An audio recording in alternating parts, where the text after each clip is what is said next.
Alhamdulillahirabbil alamin wassalatu wassalamu ala sayyidil mursalin wa ala alihi wa ashabihi wa man tabi'ahum bi ihsan ila yaumiddin. Allahumma shalli wa sallim wa barik ala sayyidina Muhammadin fatih lima al-khatim lima sabaqana sil haqqil haqq wa hadi rasulil mustaqim wa ala alihi wa sahbihi haqqa qadrihi wa miqdaril azim. Amma ba'du.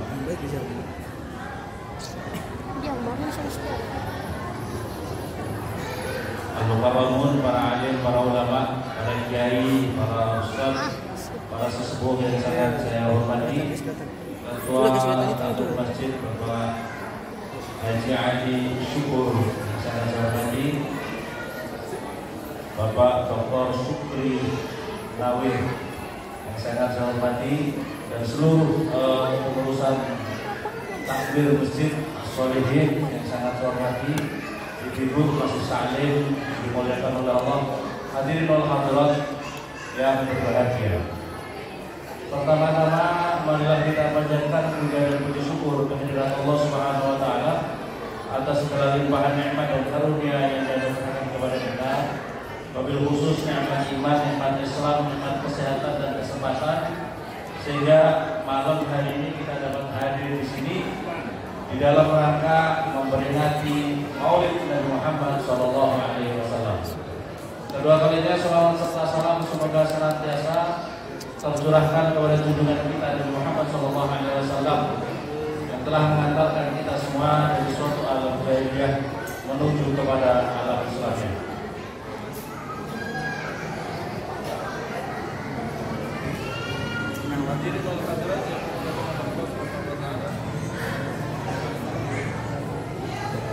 Memperingati Maulid Nabi Muhammad SAW ini adalah salah satu momentum yang sangat istimewa, luar biasa buat kita semuanya. Karena memperingati Maulid Nabi Muhammad SAW ini mempunyai tujuan yang istimewa buat kita semuanya umat manusia, khususnya umat Islam. Karena apa? Dengan peringatan Maulid Nabi kita supaya semakin mengenal Rasulullah, kita supaya semakin mencintai Rasulullah, sehingga kita betul-betul bisa menjadikan Rasulullah suri teladan di dalam kehidupan kita. Kata pepatah, tak kenal maka tak. Bagaimana kita mencinta sama Rasulullah kalau kita tidak kenal, tidak kenal sama Rasulullah? Bapak-bapak, ibu-ibu, sudah berapa banyak buku-buku sejarah atau tarikh Rasulullah yang dibaca, sudah berapa banyak suri teladan yang perlu diambil untuk diri kita, keluarga kita, anak-anak kita. Kita lebih kenal mana, bapak-bapak ibu-ibu? Bapak-bapak ibu-ibu lebih kenal ceritanya istrinya Rasulullah, para istrinya Rasulullah, ataukah lebih kenal Dewi Persik? Ibu, bapak-bapak lebih kenal mana kira-kira? Lebih kenal ceritanya Ayu Ting Ting atau istri-istrinya Rasulullah? Ayu Ting Ting katanya. Putra-putri kita lebih paham ceritanya Ipin Upin atau cerita putra-putrinya Rasulullah? Ya Allah, ini katanya tak kenal maka tak. Bapak-bapak ibu-ibu, ini pentingnya kita memperingati Maulid Nabi. Walaupun juga ada orang yang mengatakan, kenapa harus bikin peringatan Maulid Nabi seperti ini? Kullu bid'atin dhalalah wa kullu dhalalatin fin Allah. Ketemu hadis ini sudah repot. Ya, apa sih yang dinamakan bid'ah, Bapak-bapak? Saya sedikit membahas tentang bid'ah. Yang dinamakan bid'ah itu adalah apapun juga amalan ibadah yang tidak pernah dilakukan Rasul. Oke, sepakat? Apapun juga amalan ibadah yang tidak pernah dilakukan Rasul. Oke, betul apa betul? Betul. Sekarang saya mau tanya, kita ini kira-kira kalau dengan memakai hadis ini saja, terus kemudian kita ambil semuanya keseluruhan, kira-kira kita ada yang bisa masuk surga apa tidak? Tidak akan ada yang bisa masuk surga. Kalau kita ambil kullu bid'atin, anggap saja sholat sholat itu harus sesuai dengan Rasulullah, betul? Sholat itu harus persis dengan Rasul. Ada orang jamaah Masjid As-Sholihin yang kualitas sholatnya sama dengan Rasulullah, ada apa tidak? Kualitasnya saya tanya, kualitasnya dulu. Kualitasnya ada yang sama dengan Rasulullah, yang khusyuk, yang luar biasa, yang salah satu cucunya Rasulullah pernah sholat di Irak. Hadirin yang mulia Allah, pernah sholat di Irak terjadi gempa bumi. Salah satu cucunya Rasulullah. Gempa bumi yang lain kabur semuanya. Ini beliau cucunya Rasul masih sujud. Ini belum tinggal Rasulullah, baru keturunan Rasulullah. Begitu terjadi apa ini terjadi gempa, ini kemudian yang lain ada kabur semuanya. Ini beliau masih tetap sujud. Langsung dibangunkan, ya Syekh, ya Beb, bangun betul. Ada apa? Kenapa kamu bangun kami? Saya lagi sujud. Ini ada gempa ya Beb, ada gempa.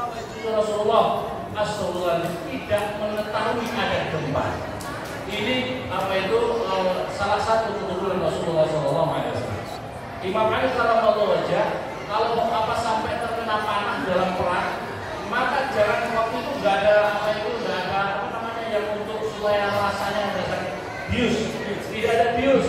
Kata beliau, kalau kamu mau mencabut ketika saya sholat, ketika beliau sholat disobek anak ini, dicabut anak panah, sama sekali tidak terasa. Ada tidak kira-kira sholatnya masjid apa itu jamaah Masjid As-Sholihin yang seperti itu? Masya Allah. Yang punya Al-Habib Ali bin Abi Bakar As-Saqqaf, ini salah satu keturunan yang ada di Yaman. Itu belum punya apa ini, ada daging tumbuh di punggungnya beliau, daging tumbuh besar. Sama beliau mau dioperasi, kalau dioperasi belum apa orang ahli dokter pada saat itu mengkhawatirkan nyawanya. Tapi sama belum sobek saja, cabut saja ketika saya sholat. Begitu selesai sholat, sobek ini tidak terasa sama sekali. Begitu selesai, apa ini? Punggung saya itu apa gatal-gatal. Ya Syekh, ya Bib, apa sudah kami operasi, sudah kami potong ketika ada sholat. Tidak tahu ketika sholat. Apalagi kualitasnya Rasulullah. Nah, ini makanya kalau perlu bid'ah harus dari sisi kualitas, dari sisi waktu, dari sisi waktu. Apakah ada orang yang sholat waktunya sama dengan Rasulullah di tahun yang sekian ribu tahun yang lalu? Sekarang sudah tahun berapa? 1400 sekian ya, Hijriah. Apakah ada yang tahu itu? Dan kalau dari sisi tempat tadi, kali ini masalah bid'ah. Kalau dari sisi tempat, apakah Rasulullah, saya mau tanya, Rasulullah pernah sholat di Masjid As-Sholihin apa enggak? Ibu pernah sholat di sini apa enggak Rasulullah? Kalau ibu sholat di sini bid'ah apa enggak kira-kira? Bapak-bapak, Pak Ketua, Pak Haji, Rasulullah pernah sholat di sini apa enggak? Dan kalau tidak pernah sholat sini kira-kira bid'ah apa tidak? Bid'ah apa tidak bapak-bapak ibu? Ya bid'ah, karena kullu bid'ah itu punya bid'ah. Apapun juga amalan ibadah yang tidak pernah dilakukan Rasulullah dinamakan bid'ah. Wa kullu bid'atin masukna. Orang yang khutbah, ceramah itu kalau dikatakan ikhlas karena Allah, ibadah apa tidak bapak-bapak ibu? Ibadah apa tidak? Rasulullah pernah khutbah di Masjid As-Sholihin, pernah khutbah di Indonesia. Jadi orang Indonesia kena bid'ah semua apa enggak? Ya Allah, coba jangan terlalu gampang begini, jangan terlalu gampang. Di dalam hadis tadi, man ahdasa fi amrina ma laisa lahu, man ahdasa fi amrina ma laisa lahu wa huwa raddun. Man ahdasa fi amrina hadza ma laisa minhu fa huwa raddun. Barang siapa yang membuat perkara baru di dalam perkara kami kata Rasulullah, maka perkara itu ditolak. Perhatikan di sini.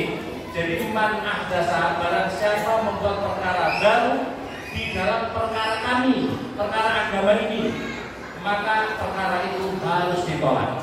Harus ditolak. Saya mau tanya bapak-bapak ibu, mari kita sekarang tentang peringatan Maulid Nabi. Peringatan Maulid Nabi itu apa bapak-bapak ibu? Peringatan Maulid Nabi itu adalah media silaturahim. Silaturahim ini perkara agama apa tidak bapak-bapak ibu? Silaturahim ini dilarang oleh agama apa tidak bapak-bapak ibu?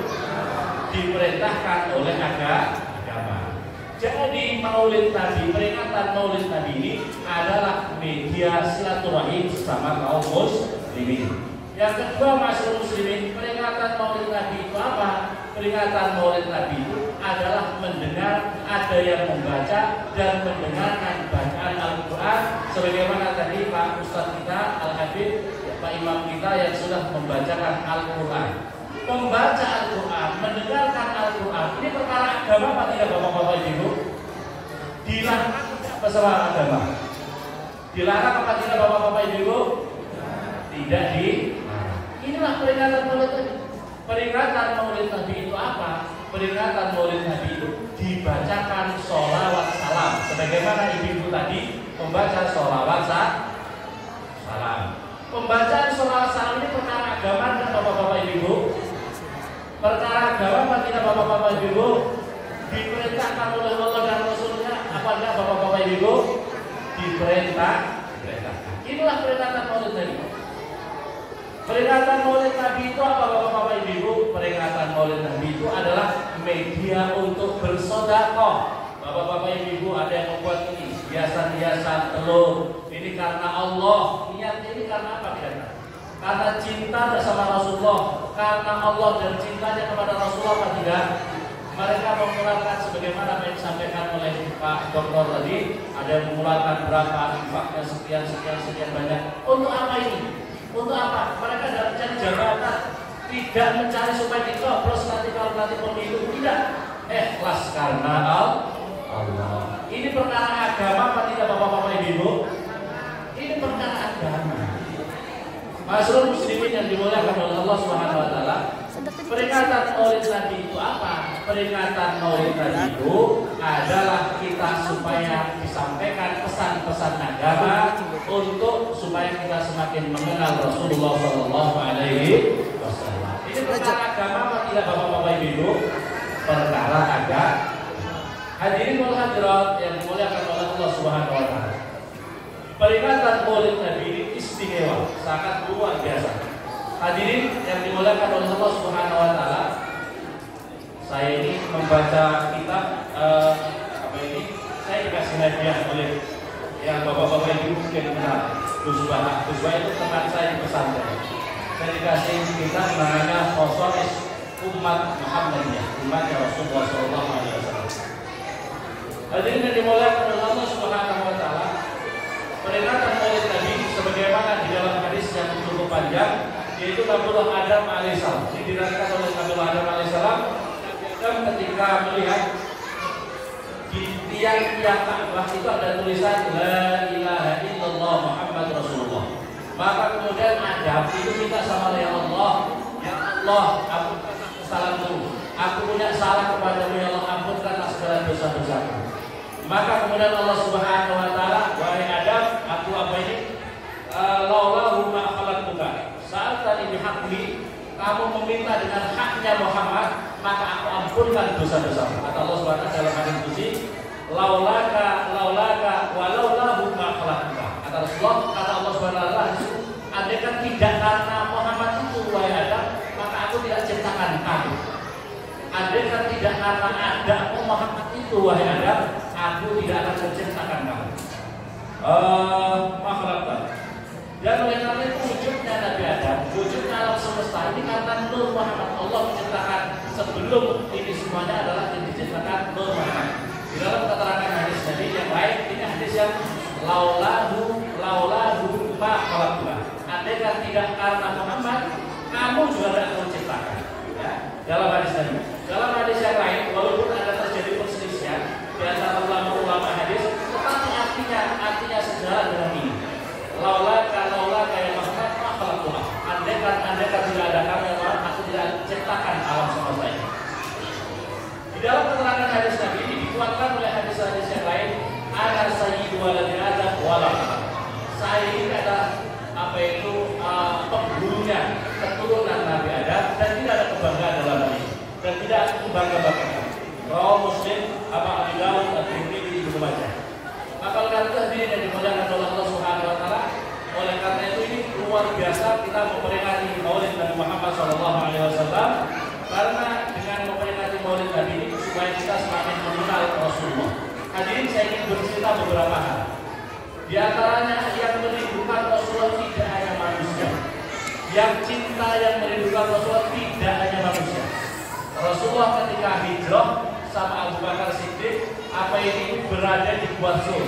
Berada di Gua Sur. Maka kemudian di sana Abu Bakar masuk dulu. Abu Bakar masuk dulu, di dalam dibersihkan dulu. Kemudian Abu Bakar apa ini untuk dijadikan sandaran Rasulullah. Hanya Rasulullah itu tidur-tiduran, kepalanya Rasulullah di pahanya Abu Bakar Siddiq. Dan di kanan kiri ditutup, kanan kiri pakai bajunya, terus ada lubang satu. Ada lubang satu, dikhawatirkan kalau ada binatangnya. Maka sama kakinya Abu Bakar Siddiq, pakai jempolnya kakinya Abu Bakar Siddiq, lubang itu ditutup. Begitu ditutup, Rasulullah sudah istirahat. Begitu sudah istirahat, maka kemudian tiba-tiba Abu Bakar merasakan sakit luar biasa di kakinya. Di kakinya digigit sesuatu yang berbisa. Maka kemudian setelah itu apa yang terjadi? Ditahan supaya kemudian dia menjaga supaya Rasulullah tidak terganggu. Tapi menahan begitu sakitnya sampai kemudian menetes apa itu air matanya Abu Bakar karena sakit. Begitu menetes kemudian menetes sama Rasulullah. Rasulullah bangun. Abu Bakar, ada apa? Apakah kamu menyesal mengikuti aku? Tidak ya Rasulullah, aku tidak menyesal sama sekali. Tapi kakiku ya Rasulullah digigit oleh apa itu binatang berbisa. Kakiku ini digigit binatang berbisa. Saya merasakan luar biasa, bisanya sudah masuk kepada diri. Maka kemudian dibuka, ternyata ular yang keluar dari apa itu di lubang yang ditutup oleh kakinya Abu Bakar. Begitu keluar ular, langsung Rasulullah bisa komunikasi. Abu Bakar mendengarkan. Ular, aku tidak boleh apa ini tidak boleh menggolimi Abu Bakar. Apa ini haram bagimu menyakiti rambutnya, kulitnya segala macam. Dan jawabnya ular, ya Rasulullah, aku sudah mendengar dari Allah. Ribuan tahun aku sudah menunggu di sini. Ribuan tahun aku sudah menunggu di Gua Sur ini, bahwasanya nanti akan ada nabi yang akan, yaitu Nabi Muhammad yang akan bermalam di tempat ini. Maka kalau kamu ingin berjumpa, jumpailah, karena siapapun juga yang melihat Rasulullah dengan bi'ainil mahabbah, dengan pandangan cinta, maka orang itu akan masuk surga. Maka makhluk itu akan masuk surga. Maka oleh karena itu aku sudah menunggu di sini ribuan tahun ya Rasulullah. Aku sudah menunggu di tempat ini ribuan tahun ya Rasulullah. Kok aku diganggu, aku dihalang-halang oleh kakinya Abu Bakar. Aku gigit bukan karena apa, cuma aku ingin melihat engkau ya Rasulullah dengan pandangan cinta kasih sayangku ya Rasulullah.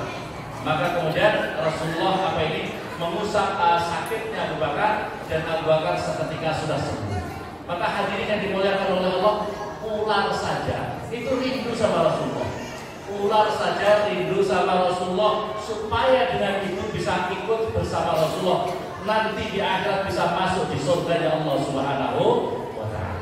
Hadirin, yang cerita yang berikutnya lagi, Rasulullah itu di Madinah dahulu sebelum masjid yang awal-awal itu kalau beliau bersandar ketika khutbah itu di dahan kurma.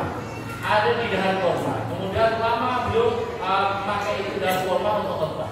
Kemudian setelah itu hadirin yang dimuliakan oleh Allah, dahan kurma itu terus kemudian ada orang yang menyumbang untuk diganti pakai sekarang mimbarnya Rasulullah di Madinah. Mimbar Rasulullah itu adalah sumbangan dari seseorang janda yang punya pengrajin yang membuatkan mimbarnya Rasulullah SAW. Maka oleh karena itu begitu Rasulullah pindah di situ, beliau mendengar suara tangisan yang sangat sedih. Dan itu yang mendengar tidak hanya Rasulullah, sahabat-sahabat juga mendengar. Maka Rasulullah turun, kemudian dipeluk di pelepah kurma itu, dipeluk sama Rasulullah seperti seorang ibu memeluk anaknya yang sedang menangis. Didiamkan oleh Rasulullah. Waktu di dalam keterangan yang lain, kemudian dibahagiakan dan kurma. Apakah kamu mau saya kasih supaya hidup di luar sana, ataukah kamu mau ikut bersama kami di dalam surga? Pilihannya adalah tidak usah sekarang ya Rasulullah, biar kami ikut bersamamu di dalam surga nanti. Jadi pelepah kurma itu nanti yang akan bersama Rasulullah juga di dalam surga, akan tumbuh di surga. Oke, dahan kurma itu sekarang ditancapkan, ditaruh di ini mimbarnya Rasulullah yang ada sekarang ini, yang ada di Madinah. Hadirin yang dimuliakan oleh Allah SWT. Jadi di dalam hal ini Rasulullah itu, kalau Nabi Sulaiman bisa berbicara dengan binatang, jadi ya Rasulullah tidak hanya binatang, bahkan Rasulullah bisa berbicara dengan batu, bisa berbicara dengan pohon, bisa berbicara dengan pohon. Maka oleh hadirin yang dimuliakan oleh Allah SWT, inilah memperingati Maulid Nabi bagaimana menumbuhkan rasa cinta kita Rasulullah. Ada seorang habaib, ada seorang ulama. Sekarang ini kenapa banyak pendidikan baik yang matanya bayarnya mahal, tapi kenapa belum mampu menciptakan anak-anak yang punya akhlakul karimah, akhlak yang mulia, ya, mulia di sisi Allah dan di sisi orang lain. Kenapa? Hadirin yang dimuliakan oleh Allah, kuncinya kalau kita ingin tahu pendidikan itu, kalau ingin sukses, adalah bagaimana pendidikan itu mengajarkan kecintaannya kepada Allah dan kecintaan kepada Rasulullah SAW. Ketika pendidikan katakanlah dia hebat, matematika hebat segala macam, tapi kalau dirinya tidak kenal sama Rasulullah, dirinya dan cinta sama Rasulullah, boleh jadi dia banyak orang yang pintar tapi keblinger. Banyak orang yang pintar tapi dia spiritualnya jauh daripada yang diharapkan. Padahal ini hati kita ini al-iman itu ada di dalam hati. Maka oleh karena itu banyak sekarang yang pelaku korupsi, pelaku kejahatan, itu banyak orang yang pintar atau banyak orang bodoh? Banyak orang yang Pak Gubernur itu pintar apa enggak? Pak Gubernur, saya mau tanya saja, bukan ada usah masalahnya. Pintar apa enggak? Ya Allah. Hadirin yang dimuliakan oleh Allah, kalau karena ada cinta sama Rasul. Hadirin yang dimuliakan oleh Allah Subhanahu wa taala, inilah anugerah. Jadi kita menjadi umatnya Rasulullah SAW.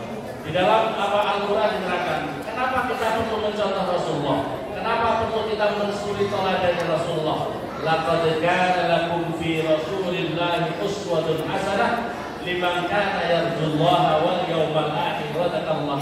Sungguh telah ada pada diri Rasulullah itu suri teladan yang terbaik liman kana yarjullah, bagi seseorang yang ingin mengharapkan ridhonya Allah Subhanahu wa taala. Jadi kalau kita ingin betul-betul mendapatkan ridhonya Allah, caranya tiada lain, tiada bukan adalah mensuri teladan Rasulullah Sallallahu Alaihi Wasallam. Bapak-bapak, ibu-ibu, cinta tak sama Rasulullah? Betul? Berapa kali membaca sholawat kepada Nabi setiap sehari semalam? Punya rutinitas tak baca sholawat kepada Nabi? Dalam keterangan hadis Nabi, barang siapa membaca sholawat kepada 100 kali dalam sehari semalam, wajib orang itu dapat syafaat. Di dalam keterangan hadis yang lain, barang siapa yang rajin membaca sholawat kepada 1000 kali, maka dirinya tidak akan mati kecuali dirinya sudah dikasih tunjuk tempatnya di surga. Maka oleh karena itu, kenapa banyak orang yang meninggal senyum, bahagia, tidak merasa sakit sama sekali? Kenapa? Karena dia pada saat dicabut nyawanya, dia sudah dikasih tunjuk tempatnya di dalam surga nanti. Amin Allahumma. Bapak-bapak, ibu yang dimuliakan oleh Allah Subhanahu wa taala, laqad ja'akum rasulun min anfusikum azizun 'alaihi ma 'anittum harisun 'alaikum bil mu'minina raufur. Sungguh telah ada pada diri kalian semuanya rasul min anfusikum, dari diri kalian, artinya jenis kalian semuanya manusia, bukan dari malaikat dan sebagainya. Azizun, yang sangat merasa berat, alaihi apa yang menjadi beban kalian semuanya. Harisun, yang sangat menginginkan keselamatan dan keimanan kalian semuanya. Rasulullah itu sangat harisun, yang sangat menginginkan keimanan dan keselamatan kalian semuanya. Bil mu'minina, dengan orang-orang yang raufun, begitu santunnya Rasulullah dan begitu penyayangnya Rasulullah. Inilah sifatnya Rasulullah Sallallahu Alaihi. Sifatnya Rasulullah itu sangat santun, sangat sayang sama umatnya Rasulullah Sallallahu Alaihi Wasallam. Beda sekarang ini kadang-kadang sekarang ini ada Islam yang justru justru menghalalkan darahnya sesama muslim. Naudzubillah summa naudzu. Ada orang Islam mengkafirkan sesama muslim. Kalau Rasulullah dan para sahabatnya berjuang bagaimana orang lain bisa menerima Islam, bisa mendapatkan hidayah supaya masuk Islam, tapi sekarang banyak orang yang justru mengkafirkan sesama muslim. Ada apa tidak? Ada pada bapak-bapak ibu seperti ISIS dan lain sebagainya, sama seperti yang terjadi di Suriah ini di Mesir. Orang lagi sholat Jumat, puluhan orang yang mati di gelondong, padahal sama-sama Allahu Akbar. Naudzubillah summa naudzu. Ibu-ibu, bapak-bapak yang dimuliakan oleh Allah Subhanahu wa taala. Di dalam Al-Qur'an juga qul bi fadlillahi wa bi rahmatihi falyafrahu wa bidzalika farih. Qul katakan ya Muhammad bi fadlillahi dengan anugerahnya Allah, wa bi rahmatihi dengan rahmatnya Allah, wa bidzalika maka dengan itu falyafrahu maka hendaklah kalian berbahagia. Di dalam penjelasan tafsir Imam Asyuyuti, fadlillah itu apa? Yang disebut fadlullah itu apa? Anugerah Allah. Qul katakan ya Muhammad bi fadlillah dengan anugerahnya Allah. Anugerahnya Allah dengan ilmu. Anugerah Allah apa di sini maksudnya adalah dengan al-ilmu. Jadi hadirin yang dimuliakan oleh Allah, ini perintah Al-Qur'an. Jadi kalau kamu sudah mendapatkan ilmu daripada Allah, maka falyafrahu, maka bahagia. Lanjutannya ayat wa bi rahmatihi, dan dengan rahmatnya. Rahmat Allah menurut Imam Asyuyuti dikatakan adalah dengan lahirnya Rasulullah sallallahu alaihi wasallam. Fa bidzalika maka dengan itu falyafrahu, maka kalian berbahagia. Maka oleh karena itu kita ini memperingati lahirnya Nabi, bukan memperingati wafatnya Nabi. Kalau ulama, kalau orang-orang besar itu kita peringati wafatnya. Tapi kalau Nabi lahirnya, Rasulullah lahir itu kebahagiaan, anugerah terbesar buat alam semesta. Tapi wafatnya adalah kesedihan buat alam semesta. Maka umat Islam tidak ada memperingati haulnya wafatnya Rasulullah SAW, tapi yang diperingati adalah lahirnya Nabi Muhammad SAW. Tapi kalau manusia sehebat apapun, profesor, doktor, haji, yang diperingati wafatnya. Sebab orang itu hadirin, yang terpenting wafatnya bagaimana. Kalau wafatnya husnul khotimah, layak untuk kita selalu peringati, selalu kita ambil pelajaran. Kalau belum mati, itu belum bisa ditentukan. Walaupun sudah tua, jangan dulu. Kalau belum mati, jangan dulu. Jangan nanti tua terladi. Jangan tua, tapi jangan tua terladi. Ya. Kalau awal-awalnya kelihatan baik, akhirnya korupsi. Ada apa tidak? Ya Allah. Makanya terakhirnya yang terpenting itu husnul khotimah. Maka ini ukurannya. Maka oleh karena itu kalau selain Nabi kita peringati wafatnya. Tapi kalau Nabi hari lahirnya. Masyaallah muslimin yang dimuliakan oleh Allah Subhanahu wa taala, kita menjadi umat Muhammad itu istimewa. Luar biasa anugerah kenikmatan buat kita semua. Saya membacakan sedikit di antara perbedaan umat Rasulullah dengan umat-umat terdahulu secara singkat. Yang pertama hadirin yang dimuliakan oleh Allah, umat yang terdahulu itu repot, tidak seperti umatnya Rasulullah. Di dalam keterangan kitab ini, qattu mautin najasa. Umat terdahulu perintahnya Allah Subhanahu wa taala adalah memotong setiap kalau dirinya terkena najis, bahkan anggota tubuhnya. Di dalam keterangan hadis Nabi, kanu idza asabal baul jasadahi qatamu ma asabahul baul minhum. Kanu mereka umat-umat terdahulu kalau badannya terkena najis, apalagi cuma pakaiannya, maka pakaiannya cara mensucikannya itu bukannya dicuci, bukan dimasukkan laundry, tapi yang kena najis harus dipotong, dibuang. Tangannya kalau terkena najis, tangannya dipotong, dibuang. Ya, ini umat yang terdahulu ini hadis sekali, masya Allah. Makanya umat Nabi Muhammad luar biasa enaknya. Yang berikutnya lagi adalah adamu rokal haid. Yang berikutnya lagi adalah tidak dibolehkan bantu orang yang haid diwakilkan. Dari kata Yahud tidak harus al-marabin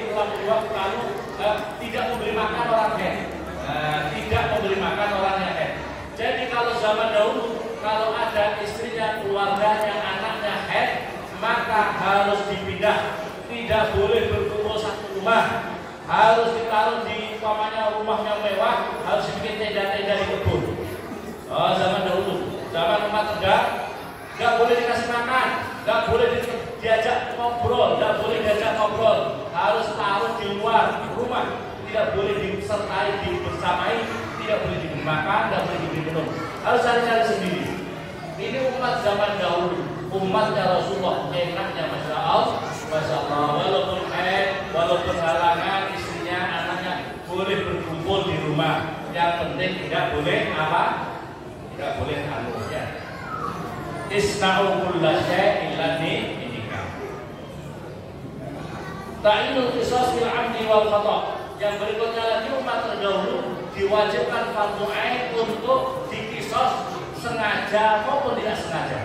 Jadi kalau ada orang zaman dahulu membunuh seseorang atau melempar kemudian mengenai tangannya seseorang, ya, kemudian melukai, maka caranya sengaja maupun tidak sengaja harus dikisos. Kalau membunuh harus dibunuh, tidak ada tidak.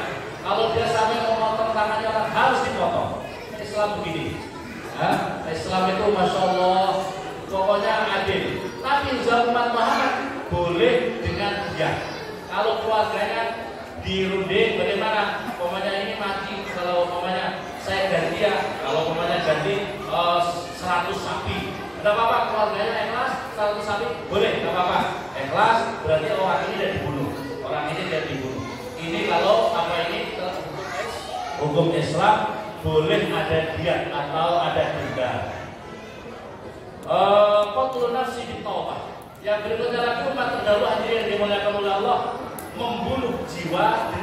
Apa caranya kalau bertobat membunuh jiwanya? Dalam Al-Quran, fatubu ila barikum faqtulu anfusakum. Maka bertobatlah kalian semua kepada pencipta, tapi faqtulu anfusakum. Kalau kamu melakukan dosa besar menjadi umat-umat terdahulu, kamu ingin tobat, bunuh diri. Bunuh diri, kita tidak berulang-ulang tobat, kembali lagi tobat. Ini umatnya Rasulullah, Masya Allah, luar biasa. Ini karena apa ini? Karena apa ini kasih sayangnya, karena apa ini anugerah kepada umatnya Rasulullah SAW. Iqtidau ashabil ma'asi minhum. Umat terdahulu itu dipermalukan kalau melakukan dosa. Jadi kalau si A, si fulan melakukan dosa, besok hari itu sudah ada pengumuman, si fulan ini telah melakukan dosa. Di pintu-pintu rumah sudah ditulis. Dulu dibikin permalukan seperti ini. Kalau sekarang enggak, ya, orang melakukan selain dosa malam masih pasang togel, besoknya salat Jumat, Ustaz gimana Pak Ustaz? Ada malamnya pasang togel. Tapi gara-gara pakai sorbannya mewah, pakai imamahnya top, Pak Ustaz gimana? Ada malamnya itu dosa ya. Malamnya dong, ini umatnya Rasulullah. Allah menutupi dosa-dosa kita. Begitu luar biasa kepada Rasulullah. Zaman dahulu tidak ada melakukan dosa apapun juga, besoknya sudah ada maklumat dari Allah, apa ada tulisan-tulisan di sini telah melakukan dosa. Yang berikutnya lagi yang dimuliakan Allah adalah al-khata wal nisyan. Allah. Jadi kalau zaman dahulu disiksa baik itu lupa maupun lalai. Yang berikutnya lagi yang dimuliakan oleh Allah SWT, tahrim muslim yaumaidin, diharapkan mengistighol, menyibukkan diri ketika hari-hari ibadah mereka. Jadi kalau hari-hari ibadah mereka sebagaimana yang terjadi kepada umat Bani Israel, kalau hari Sabtu jangan mau bikin kerja-kerja. Kalau hari Sabtu jangan mau kerja. Tapi mereka digoda oleh iblis, kelihatan ikan-ikan di laut banyak, semuanya turun ke laut, maka semuanya ditimpakan siksa oleh Allah, semuanya menjadi khinzir, menjadi monyet. Semuanya menjadi apa itu di dalam Al-Quran, apa ini kadzalika nakum bimakan rasul kunu qiradatan khasiin. Jadilah mereka itu menjadi monyet-monyet yang terbina. Kalau sekarang kan tidak ini. Kita umat Jumat, hari raya kita ini semuanya hari Jumat. Sejak hari Jumat ini bapak-bapak ibu-ibu masih jualan di pasar sampai jam 11, bahkan sampai jam 12 12 masih jualan, masih ngojek, masih tidak apa-apa. Tapi kalau umat dahulu tidak boleh. Hari itu hari rayanya, hari apa sholat hari rayanya, pokoknya hari Sabtu atau Jumat itu, Eid yang kita umat Islam kan hari setiap hari Jumat dan hari raya besar itu adalah Idul Fitri Jumat, maka tidak boleh beraktivitas apapun juga. Itu kalau umat terdahulu. Kalau kita umatnya Rasulullah kan tidak. Bahkan sampai jam 12 boleh masih kerja. Sekolah pun dipulangkan jam 11. Masyarakat muslimin yang dimuliakan tahrimul ghanaim alaihim. Yang berikutnya bagi apa diharapkan ghanimah alaihim atas mereka. Kalau mereka dapat ghanimah, kata ayatnya mereka harus dikorbankan atau dimakan oleh api. Hatta ya'tiyana bi qurbanin ta'kuluhun nar. Yang berikutnya lagi ini umat yang terdahulu tahrimus sholat alaihim ila bi mawadin makhsusah. Mereka diharapkan melakukan ibadahnya kecuali tempat-tempat yang dikhususkan. Nabi-nabi kalau pergi, katakanlah Nabi-nabi Bani Israel pergi ke Taja, nggak boleh ibadah di sana. Walaupun di sana harus kembali ke tempat ibadahnya di mihrabnya. Tidak boleh.